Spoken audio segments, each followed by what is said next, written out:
buenas a todos, mi nombre es Belén Bermejo, soy doctora en Ingeniería Informática por la Universidad de las Islas Baleares y durante este vídeo me gustaría poner un poquito de luz a muchas de las preguntas que me han hecho tanto alumnos como amigos como personas de fuera de la academia sobre qué es esto de hacer un doctorado, qué es, para qué sirve, cómo se hace, cuánto tiempo se tarda, etc. Entonces vamos a ir resolviendo todas esas dudas durante este vídeo.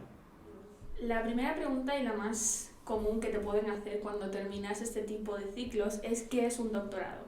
Hay muchísima literatura al respecto sobre qué es un doctorado, mucha teoría filosófica detrás de todo esto, pero para mí, desde mi experiencia y mis vivencias, un doctorado es un proceso que puede durar 3, 4, 5 o 6 años dependiendo de la persona, en el cual tú inicias ese proceso sin ser un investigador, ¿de acuerdo? Tú empiezas a investigar y terminas ese proceso ya siendo una persona que es capaz de investigar. Entonces tú entras sin ser un investigador y sales siendo un investigador.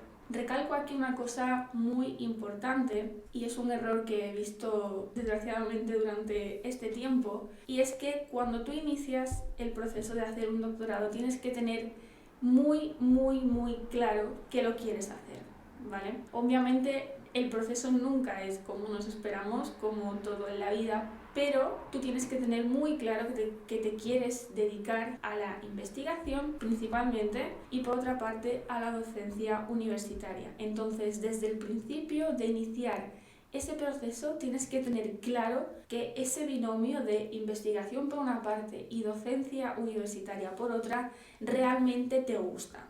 Entonces, antes de empezar en todo este proceso de ser doctor, tienes que tener muy claro que sí que lo quieres hacer.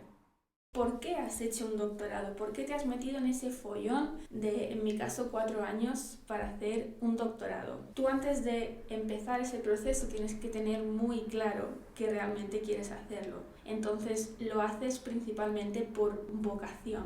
¿Por vocación de qué? Por vocación de conocimiento. Te tiene que gustar, en primer lugar, adquirir conocimiento. Tienes que ser una persona que esté especialmente predispuesta a leer todo lo que han hecho otros, a ver qué han hecho los demás, a adquirir ese conocimiento, ¿de acuerdo? Pero también tienes que tener esa vocación de querer crear conocimiento. Una persona cuando termina un doctorado es capaz de resolver problemas que no estaban resueltos antes. Entonces, durante todo ese proceso, tú adquieres todas esas capacidades, habilidades y sobre todo esa mentalidad que te permite poder resolver problemas que no se habían resuelto hasta ahora. La motivación principal que hay detrás de hacer un doctorado es la sed de conocimiento, que te guste producir conocimiento, obviamente mejorando el conocimiento que hay actualmente, pero sobre todo también que tenga esa repercusión, ese impacto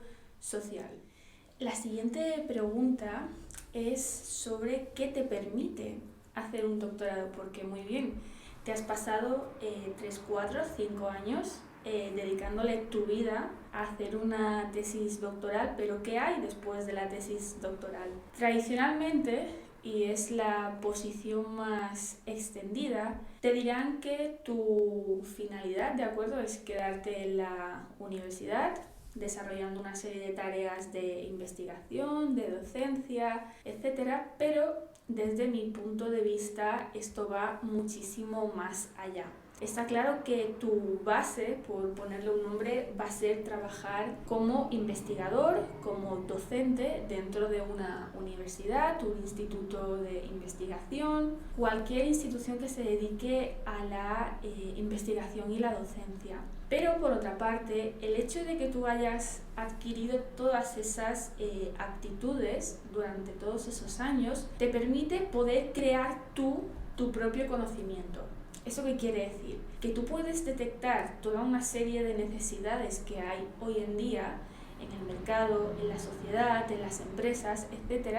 Y tú puedes proponer esas soluciones, ¿de acuerdo?, a todos estos campos. Obviamente esto se sale de la tradicional tarea o la tradicional profesión que se viene teniendo dentro de las universidades. Pero por suerte, cada vez más los doctores y las personas que tienen este doctorado y este tipo de aptitudes son capaces de trabajar cada vez más con las empresas. En mi caso particular, ha sido muy común durante todos estos años que empresas o gente que está trabajando fuera de las universidades vengan a ti para que tú les ofrezcas igual no la solución en concreta a un problema, sino que les indiques cómo pueden hacerlo, a quién se tienen que dirigir, etc. Esto está muy relacionado también con las salidas profesionales. Cuando uno empieza a estudiar una carrera o se mete a hacer un máster, siempre se habla de las salidas profesionales que tiene el realizar esos estudios. En el caso de un doctorado está claro que tú vas a ser doctor, entonces vas a saber investigar por una parte y vas a saber dar esa docencia universitaria por otra. Pero, insisto, va mucho más allá que la típica figura de profesor universitario que solo se dedica a dar sus clases, a hacer investigación, etc. La mentalidad de todo esto, y es uno de los mensajes que me gustaría transmitir con este vídeo, es que se puede salir de ese molde encasillado de persona que solo está dentro de la universidad y no ha salido de ahí. En mi caso, durante todos estos años, y actualmente lo sigo haciendo, no solo trabajo en la Universidad de las Islas Baleares, sino que doy clases en otras universidades. No solo investigamos dentro de nuestra universidad, sino que tenemos varios proyectos de investigación con partners alrededor de todo el mundo, con socios alrededor de todo el mundo, y también nos contactan de forma muy recurrente empresas, personas de otras universidades, personas que quieren montar una empresa y no saben cómo hacer según qué pasos dentro de ese proceso, no saben dar solución a según qué problemas. Empresas que quieren innovar, que quieren poner en práctica una serie de conocimiento, ¿de acuerdo? Ellos igual no son capaces de hacer ese paso. Entonces, para eso estamos las personas que somos doctores en este caso. Recordemos que la base de hacer un doctorado lo que te permite es poder dar soluciones a problemas, ¿de acuerdo?, que hoy en día no están resueltos. Entonces, alguien que quiere montar una empresa para poder dar un servicio, ¿de acuerdo?, que no está cubierto hoy en día, esa persona probablemente no tenga esa formación de resolver un problema. Para eso estamos los doctores. Otra duda común es si durante el proceso de hacer una tesis tienes que dar clase. Yo recomiendo a todo el mundo enseñar al máximo posible. Obviamente esto depende de las condiciones en las que tú estés haciendo una tesis doctoral. Por ejemplo, si tú tienes una beca, las famosas FPI, FPU aquí en España, sí que estás obligado, ¿de acuerdo?, a dar 60 créditos de clase al año, ¿de acuerdo?, o 60 horas, que vendría a ser una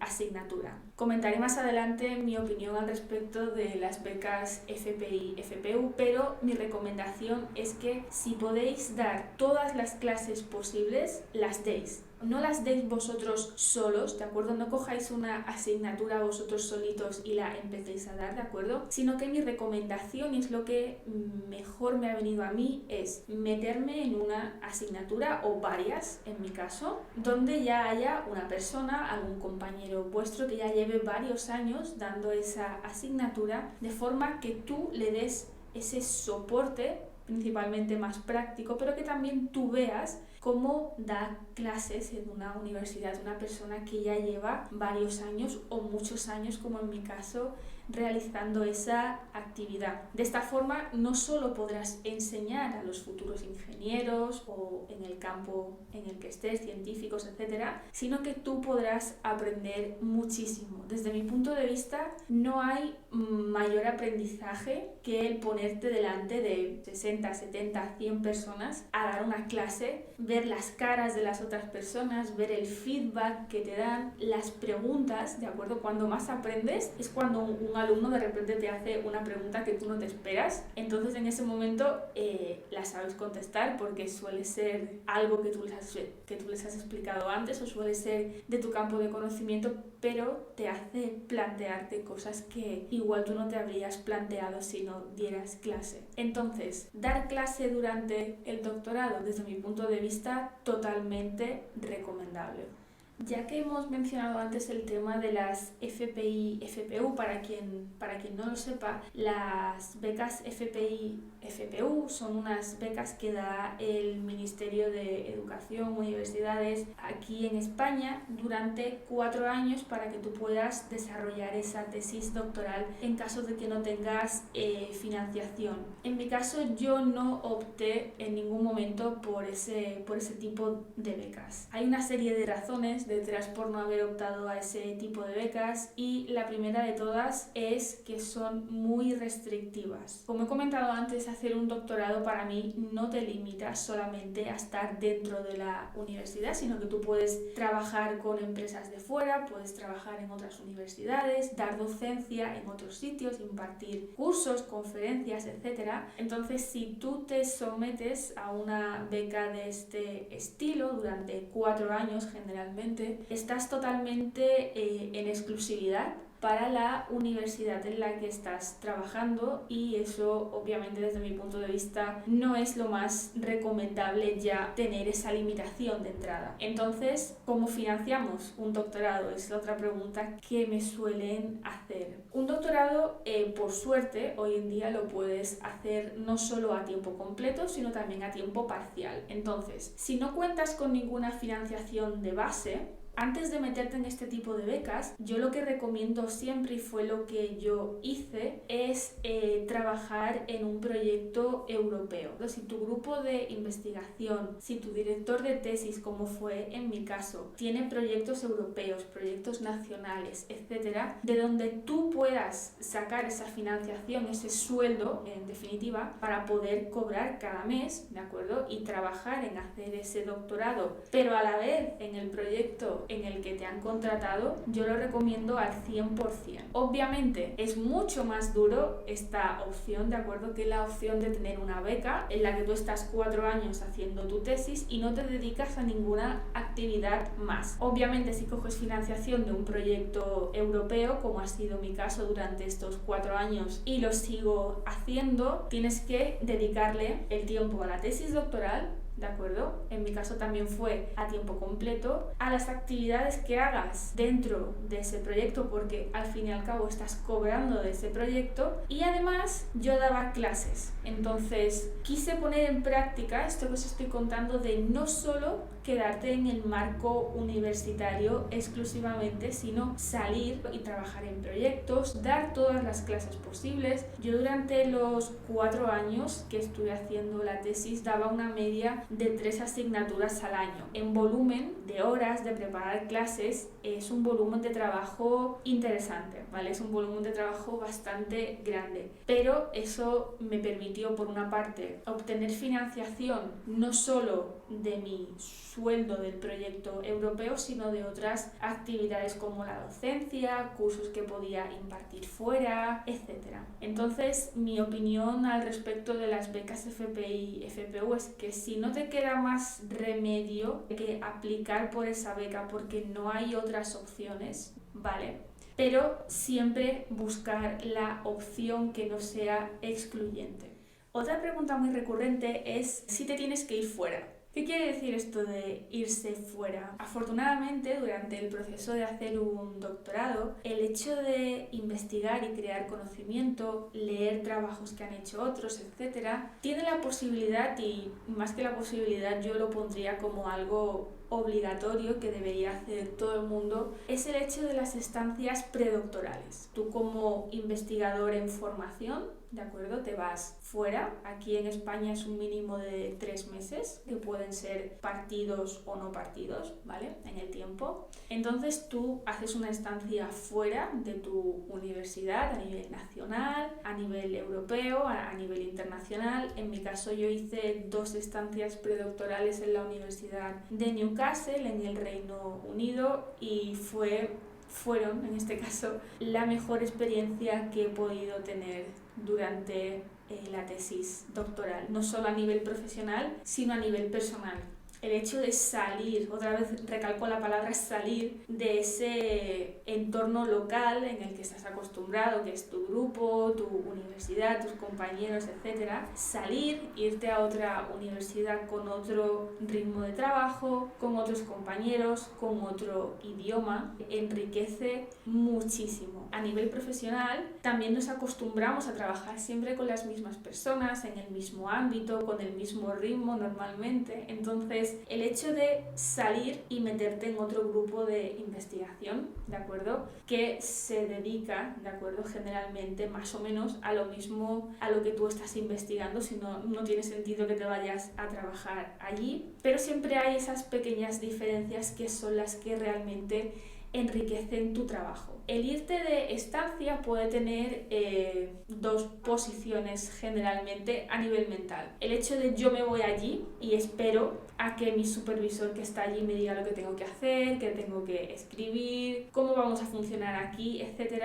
Yo recomiendo la posición contraria, sino que tú vayas allí queriendo y dando a conocer qué es lo que tú quieres obtener de allí. Es decir, yo he venido aquí a aportar algo a este grupo y obviamente me voy a llevar muchísimas más cosas. Entonces, siempre que podáis y estéis fuera, en la medida que os lo permitan, dad todos los seminarios posibles, todas las charlas posibles, id a todas las clases, conferencias, seminarios posibles que hayan. Para mí no ha habido nada más enriquecedor, ¿de acuerdo?, que el hecho de contar lo que estoy haciendo, los resultados que estoy obteniendo, etcétera, y recibir ese feedback de las personas que te están escuchando. Obviamente esto tiene un riesgo, y es que cuando tú expones tu conocimiento, expones todo lo que estás haciendo, obviamente vas a recibir críticas, ¿de acuerdo? Y vas a recibir muchas más críticas en cuanto a cambios, cambia esto, cambia aquello, esto no se entiende, etcétera, que críticas puramente planas. Entonces, una de las cosas con las que también hay que lidiar durante todo este proceso del doctorado son las críticas. No solo por parte de tus superiores en cuanto a nivel jerárquico, otros doctores, tu supervisor, etcétera, sino también a nivel de publicaciones. Sabéis, y es muy conocido, que durante el proceso del doctorado y durante toda tu carrera investigadora tienes que publicar, ¿de acuerdo? Tus resultados tienen que ser publicables en una revista con un índice de impacto determinado, en un congreso, en una conferencia, etc. Entonces, cuando tú expones tus resultados, obviamente vas a recibir una avalancha de críticas constructivas, algunas veces críticas destructivas y muy destructivas. Entonces hay que saber lidiar mentalmente con ese proceso. ¿Qué he hecho yo para poder superar estas críticas y coger lo positivo de todas ellas? En primer lugar, no tomártelo a nivel personal.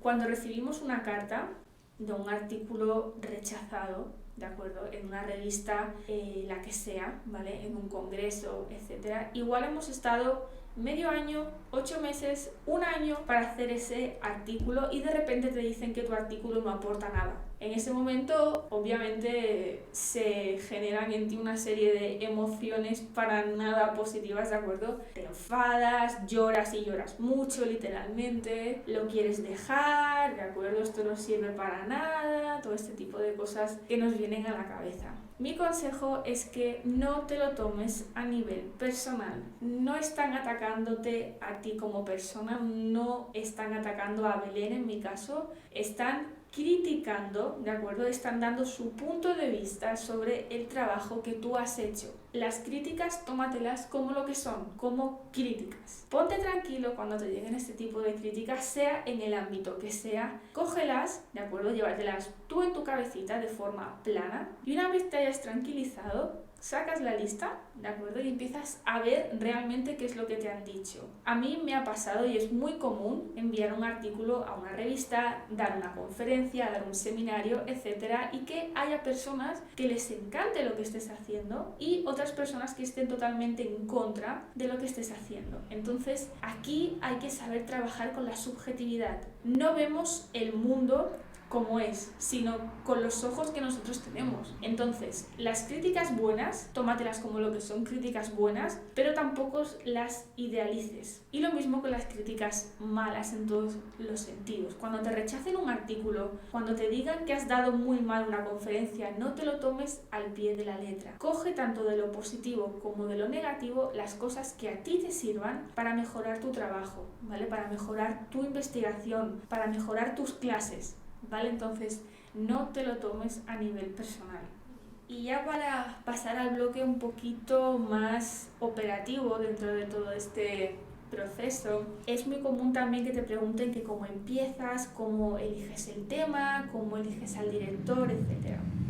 Desde mi experiencia y desde mis vivencias, os diría que tengáis un tema en la cabeza que os guste, que os tire, ¿de acuerdo? En mi caso, a mí me encanta, ¿de acuerdo? Me apasiona lo que sería la ingeniería del rendimiento, ¿vale? Todo lo que tiene que ver con servidores, centros de datos, virtualización, etcétera. Pero además me gusta mucho la parte de consumo energético. Entonces yo combiné esas dos patas, ¿de acuerdo? Y empecé investigando en todo lo que es el consumo energético de servidores y centros de datos. Obviamente, no solo el tema es importante, ¿vale? El tema te tiene que gustar, tienes que estar dispuesto a dedicarle tu vida, ¿de acuerdo? Literalmente, durante esos 4 años, pero también es extremadamente importante que elijas de forma correcta a la persona que te va a dirigir la tesis. La persona a la que te va a dirigir la tesis, hay que tener en cuenta que vas a pasar con esa persona más tiempo que con tu familia,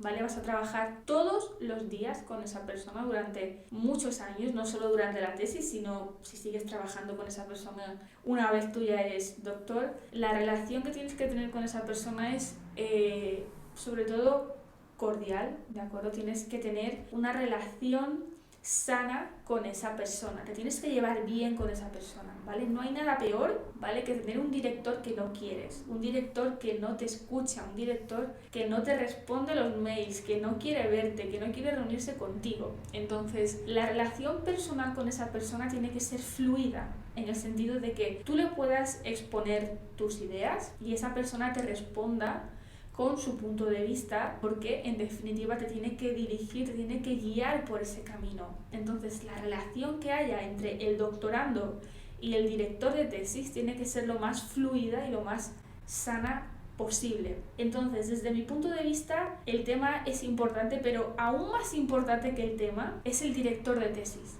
Si tú te llevas bien con tu director de tesis, ¿vale?, y trabajáis de forma cohesionada, pensáis más o menos igual en cuanto al trabajo, podréis investigar en cualquier tema. Que de repente tú terminas la tesis y te gustaría meterte en otro tipo de metodología de investigación, en otro tema que se desvía un poquito de lo que habíais hecho durante la tesis. Si tu relación con esa persona es buena y es sana, no vais a tener ningún problema para poder adaptar esa investigación. Entonces, ¿el tema es importante? Sí, pero lo es más el director de tesis, ¿vale? Entonces, casi que yo invertiría el orden: director de tesis y tema de investigación. Una vez tengamos elegido el tema y la persona que queremos que nos dirija la tesis, la otra pregunta un poquito crítica, y es un tema crítico para mí, es la financiación. Como he comentado antes, existen las becas FPI y FPU, que si no nos queda más remedio, ¿de acuerdo?, en el caso de que realmente queramos hacer un doctorado y en este momento no estemos trabajando en ningún sitio, no tengamos ningún proyecto europeo o nacional al cual podamos recurrir, en este caso sí que habría que recurrir a ese tipo de financiación en cuanto a las becas FPI, FPU. Como he dicho antes, si lo podemos evitar, mejor. Aquí en mi universidad de las Islas Baleares tenemos la opción de realizar el doctorado a tiempo parcial. ¿Esto qué significa? Que tú puedes estar trabajando en una empresa privada, ¿de acuerdo?, fuera de la universidad, y tú puedes estar formándote como investigador a tiempo parcial. ¿Esto qué significa? Significa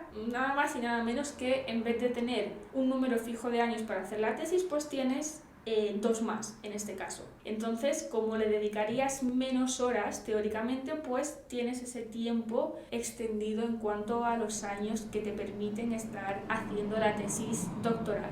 En la Universidad de las Islas Baleares tenemos a tiempo completo son 3 años, ¿de acuerdo? Más 2 de prórroga, y a tiempo parcial son 5 años más 2 de prórroga. En mi caso yo lo cursé a tiempo completo.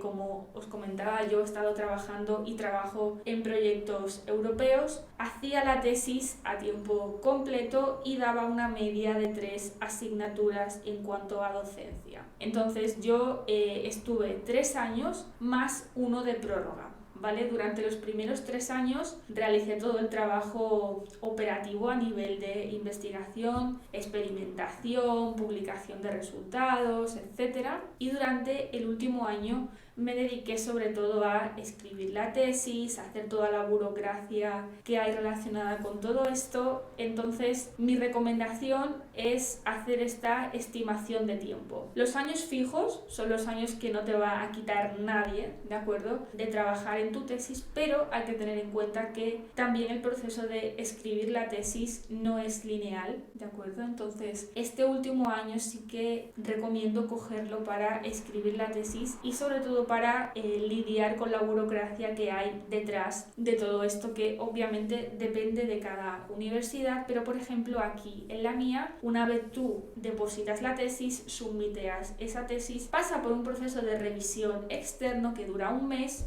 ¿vale? Te devuelven esa revisión, haces los cambios, los implementas en la tesis y la vuelves a entregar. Y después se convoca ese tribunal, ¿de acuerdo? Se hace lo que sería el acto formal de la defensa, etc. Entonces, desde el momento en que tú dices, mi tesis ya está escrita, la puedo entregar, desde ese momento hasta que tú presentas la tesis, igual pasa medio año, tranquilamente. Y más en mi caso, que me pilló el confinamiento de por medio y se quedó todo bloqueado. Entonces, ese medio año final tienes que contar con que te lo vas a tener que comer, ¿vale? De burocracia, de escribir la tesis, de hacer modificaciones, etc. Entonces, sabiendo que vas a perder ese medio año, haz las cuentas hacia atrás. En mi caso, de acuerdo, os recomiendo que si vais a ir justos de tiempo, tenéis otras obligaciones, de acuerdo, que os impidan dedicar tiempo de calidad a la tesis, hagáis la opción de tiempo parcial, ¿vale? En mi caso tuve la suerte, ¿vale?, de poder dedicarle ese tiempo completo a la tesis, además de a los proyectos y a la docencia, pero reconozco que en mi caso no es el caso de todo el mundo, ¿vale? Entonces, a la tesis hay que dedicarle tiempo de calidad. Si no tenemos ese tiempo de calidad en una jornada completa, ¿vale?, por ponerle un nombre, os aconsejo escoger la jornada parcial. Y ya para terminar, me gustaría contaros un poquito cuál fue mi experiencia a nivel más operativo, más bajándolo todo un poquito más a la tierra. Yo empecé el doctorado a finales del 2016, ¿de acuerdo? Y lo terminé pues en noviembre del 2020. Estuve esos 4 años dedicándole mi vida prácticamente a la tesis. Yo de formación de base soy ingeniera informática con su máster correspondiente, pero siempre me había llamado mucho la atención todo este tema de el rendimiento, los servidores, los centros de datos, el consumo energético, cómo eso contamina. Entonces mi director de tesis me propuso un plan de trabajo, de acuerdo, donde pudimos confluir en todas esas ideas y al final pues salió mi tesis doctoral, ¿vale? Que te dejo por aquí en algún sitio donde hago una presentación, un vídeo, ¿vale?, de media horita más o menos, sobre de qué va mi tesis doctoral. A nivel de resultados, lo que sí que puedo comentar es que publicamos 5 artículos indexados en revistas indexadas, ¿de acuerdo? Q1, Q2, Q3, a lo largo de estos 4 años, principalmente los primeros 3 años y medio. También tenemos publicados varios congresos, varios capítulos de libro, ¿de acuerdo? Hemos colaborado con diferentes entidades, no solo a nivel de estancias, ¿de acuerdo?, sino también a nivel de investigar con ellos, como por ejemplo el Hasso-Plattner Institute en Alemania. Entonces veis que hay un volumen de trabajo importante detrás de la realización de una tesis doctoral. No digo que todo el mundo tenga que publicar más, menos, ¿vale? Pero pensar a largo plazo. El hecho de que tú durante esos 4 o 5 años produzcas un volumen mayor de publicaciones, obviamente te va a repercutir de forma muy positiva en tu futuro. Eso también engancha con otra de las preguntas que me habéis hecho y aprovecho el final del vídeo para contestarla. Es si hacer un doctorado es muy duro. La dureza o la no dureza depende bastante de la mentalidad que tengas. De base, te digo que tengas la mentalidad que tengas el potencial interno que tengas, un doctorado sí, es duro. No es una cosa que te suelen decir, ¿vale? No es una cosa que se suela manifestar de forma pública, pero así como el doctorado para mí ha tenido una experiencia positiva que no la cambiaría por nada del mundo, tiene una parte negativa que no es negativa, ¿de acuerdo? Es simplemente parte del proceso. Tú no puedes empezar sin ser nada y terminar siendo algo sin hacer nada en medio, ¿vale? Entonces, ¿es duro? Sí. Son 4 años, 5 años, dependiendo de la persona, donde tú le estás dedicando tu vida a eso. Remarco la frase que le estás dedicando tu vida. ¿Esto qué quiere decir? Que todo gira en torno a la tesis doctoral, ¿vale? Tú te organizas tu vida, ¿de acuerdo? Literalmente, alrededor de la tesis. Tú vas a tener que hacer viajes, vas a tener que publicar artículos, vas a tener que dar clases, vas a tener unas presiones externas muy gordas, no solo de las revistas en las que publiques, sino propias tuyas de no acabo esto, tengo que entregar esto, tengo que mandar este papel, etc. Entonces, todas esas presiones tienes que convivir con ellas, ¿vale? Todas esas presiones van a dirigir tu vida en cierta forma. Entonces, la investigación, hacer un doctorado, investigar, es un estilo de vida, ¿vale? No es un trabajo en el que tú te pones a las 8 de la mañana y terminas a las 4 o 5 de la tarde. Eso no funciona así, ¿vale? Yo sé que esto no se dice y no es muy políticamente correcto decir este tipo de cosas, pero cuando tú haces una tesis doctoral y cuando ya te dedicas a la investigación ya siendo doctor, es tu estilo de vida. Tú tienes ese propósito de vida, ¿vale? Tú te quieres dedicar a la investigación y para ser un buen investigador, desde mi punto de vista, tienes que tener ese propósito claro. Entonces, al ser ese tu propósito de vida y a lo que te quieres dedicar en la vida, todo eso rige tu vida. Rige las relaciones personales que tienes, riges el nivel de horas que le estás metiendo a ese conocimiento, ¿vale? Entonces, cuanto más le dediques tú a eso, mejor vas a ser, y no solo vas a ser tu mejor investigador, sino que más valor vas a aportar a los demás, ¿de acuerdo? Y más valor va a tener ese conocimiento, ¿de acuerdo? Más impacto vas a tener en los demás, que en definitiva es la base y la finalidad de querer investigar, es crear conocimiento y querer solucionar esos problemas. Entonces, no lo vamos a ver desde el punto de vista de si es duro o no es duro, ¿vale? Sino que es parte del proceso. El proceso te tiene que gustar. Y me han dicho muchas veces, Belén, es que eso es un poco masoca, que te tenga que gustar el pasarlo mal. Pero no es pasarlo mal, es asumir que tú lo tienes que dedicar unas horas, ¿de acuerdo? Que generalmente son muchísimas más de las que tú te habías planteado al principio. Entonces es convivir con ese proceso y que te guste ese proceso, ¿vale?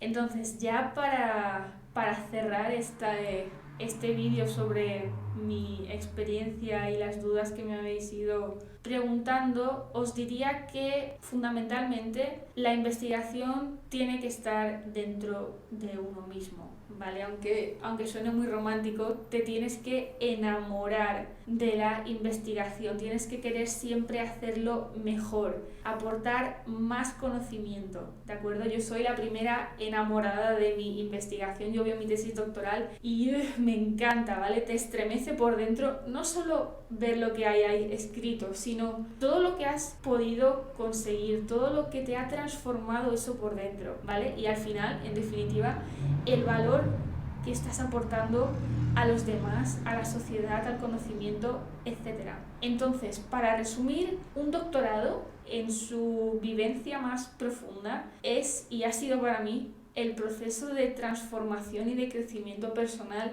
más grande que voy a tener en mi vida. Nada me ha cambiado más y nada me ha transformado más que el hecho de hacer un doctorado. Entonces, si volvemos a lo que comentábamos antes, de que todo gira en torno a eso y que hay momentos malos, eso tampoco hay que esconderlo, el hecho de que tú te quieras dedicar a la investigación compensa todo lo demás, ¿vale? Entonces, enlazando con el principio de la conversación del vídeo, hay que tener muy claro que te quieres dedicar a esto. Entonces, si es tu propósito, si el conocimiento te gusta, ¿de acuerdo? Yo animo a todo el mundo a que haga un doctorado, ¿vale? No es una cosa cerrada, ¿de acuerdo? Que no pueda entrar nadie si no eres súper inteligente. No, tienes que estar dispuesto a hacer todo lo que sea necesario, independientemente de si eres más inteligente o menos inteligente. Como dice un autor que me gusta mucho, Enrique Rojas, ¿vale? Que recomiendo que lo leáis